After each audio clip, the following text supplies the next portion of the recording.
Ayer hice otro reestreno, en parte porque me parecía lógico después de un héroe como Witold Pilecki, pues hablar de otro héroe que para mí es fundamental, que es Stanislav Petrov, que fue el hombre que se negó a emprender la guerra nuclear cuando las máquinas le estaban diciendo que había un ataque nuclear por parte de Estados Unidos, y él decidió que no, que si Estados Unidos atacaría con miles de misiles al mismo tiempo, y que uno solo era forzosamente un error de máquina, y en vez de seguir el protocolo de responder al ataque nuclear con la capacidad nuclear de la Unión Soviética, él estaba al frente de un equipo precisamente que es de detección de ataques nucleares.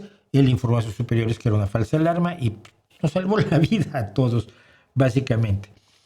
Y pues me interesa mucho el personaje, y también su caso fue que el video que le dedicamos hace 3 años y pico, en agosto de 2022 me parece, no tuvo menos visualizaciones que no sé lo que yo puedo decir sobre el trío, o videos que me parecen no irrelevantes, porque no creo que trato de no hacer nada irrelevante, pero de cosas que son incluso circunstanciales, que hablamos de cuestiones que son en la noticia de la semana, y que son videos que nadie va a ver dentro de 5 años más que por un poco de arqueología así absurda, si quieren, porque en general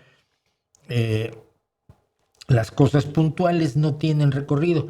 Pero esto que ocurrió en 1983 y que sigue afectando nuestra vida, me parecía que sí tenía recorrido. Y entre eso y que tuvimos algunas cuestiones allí que nos dificultaron el desarrollo de nuestras actividades cotidianas normales y corrientes, pues reestrenamos la historia de este maravilloso héroe, de Stanislav Petrov. Siempre pensó que no había hecho nada importante, ¿no? Es lo mejor del asunto. Los grandes casi nunca se sienten grandes, ¿no?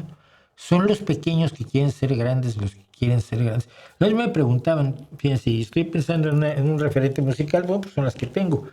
Me decía alguien, ¿por qué te caen mal los Enanitos Verdes si son uno de los mejores grupos chilenos y tal y cual? No, mira, me caen muy mal porque cuando fueron a Querétaro estaban promoviendo su disco Habitaciones Cerradas. No los conocía nadie, ni en su casa a la hora de comer. Y llegaron dándose unos aires de somos los Rolling Stones, pero en importante, que yo los veía, algunos sí se desvivían por atenderlos, ¿no?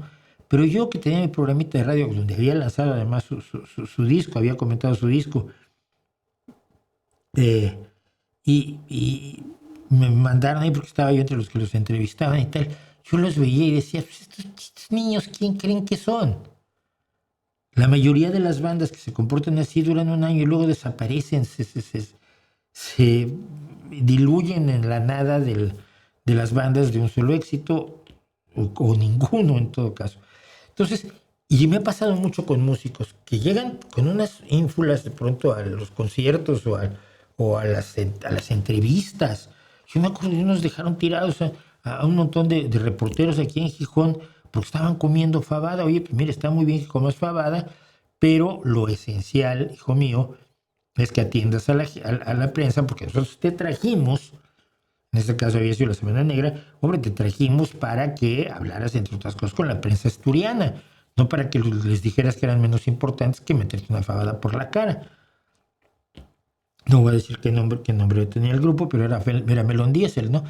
Entonces, me ha pasado mucho con gente muy menor así. Luego vas con la gente importante, con la que me ha tocado trabajar, por ejemplo, Miguel Ríos. Oye, Miguel, mira, pasó esto. No pasa nada. Fito Páez. Oye, Fito, no hay público. No importa, yo toco.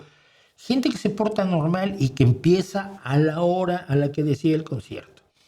Entonces yo siempre tengo esa impresión de que los importantes, generalmente, hay excepciones, por supuesto, hay divas, pero generalmente los importantes no se comportan como importantes.